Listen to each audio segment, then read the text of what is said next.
55 minutes after the hour, former Fed Chairman Alan Greenspan on Capitol Hill yesterday said he did not see the economic crisis coming. A lot of economists say that his policies were at least partly responsible for the big housing bubble that went kaboom and has now left us reeling with credit crunches and with the Dow Jones Industrial Average expected to go down yet again today. Here to talk more about this, Congressman Ron Paul, former presidential candidate, joins us this morning from his home in Clute, Texas. Good to see you this morning, Congressman. Yesterday, up there on the Hill, Alan Greenspan basically saying, oops, I missed this one. Sorry about it. But he was optimistic for the future. Let's listen to what he said.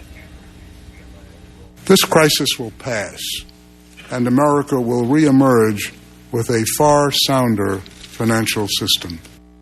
Congressman Paul, do you even listen to him anymore? I have to, because somebody like you might ask me a question about him. No, I don't really listen in the sense that I'm going to get a lot of new information. I used to listen to him when he was writing back in the 60s because he agreed with free market economics and no respect for the Federal Reserve. Lately, though, I mean, he's been part of it. And right now, he's really gotten bad because what he was saying yesterday was that the only place where he might have made a mistake is he didn't advocate more regulations. Well, if you're a true free market person, it isn't the lack of regulations trying to regulate and improve on the conditions that the government creates. I mean, we created this problem. The Federal Reserve created this. The Community Reinvestment Act created. The FDIC created. The Fannie Mae, Freddie Mac created. It was all seen there. But now he says, oh, if we could have only had more regulations, we could have salvaged this flawed system. Well, you believe that markets can be or should be self-regulating, yeah? Well, to a degree, but the government does have a responsibility to deal with fraud. But the monetary system is fraudulent. Instead of perpetuating fraud in the monetary system, they should be dealing with real fraud. But just regulating prices, that's what they're doing now. They're trying to regulate prices and set prices for these assets that have no value. So, no, that's not the kind of regulation we want. But there is certainly a role for regulations. We should be regulating the Federal Reserve System is what we really ought to be regulating. Well, looks regardless of what we talk about this morning, the Dow's going to go off a cliff again today. So let me turn to politics, if I could. A lot of people have said, particularly because of the economy, this is a bad year to be a Republican.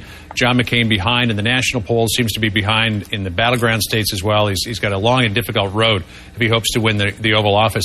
If Republicans really take a beating, Congressman Paul, on November the 4th, where does that leave the Republican brand?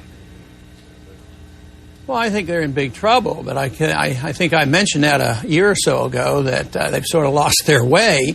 No, it's going to be a lot worse. But you'd have to say that the markets aren't being reassured about the obvious victory that's going to occur. Then I say, oh my, we're going to have Obama and a Democratic Congress stronger than ever, so things are going to get a lot better. They haven't discounted that yet. So the country's in a mess regardless. But I think the Republican Party really in a mess because we'll probably lose a fair amount of seats again. How bad a blow could it be, and how long might it take the party to rebuild?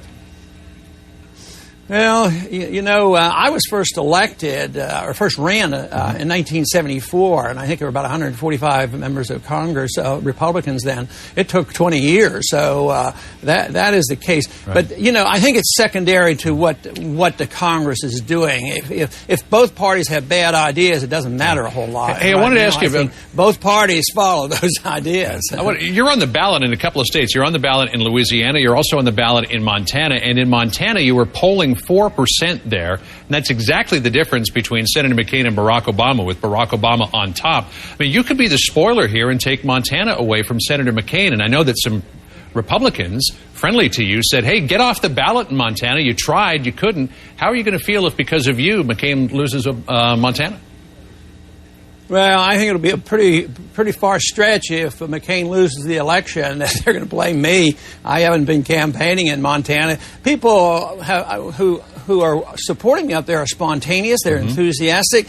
They don't like either candidate. So I don't think the person whose name they picked is the one that does the spoiling. I think there's something else that is wrong. Maybe it's the flawed policies of both candidates. Congressman Paul, it's always good to see you. Thanks for joining us this morning. We'll check back with you again soon. Thank you. Good to be with you.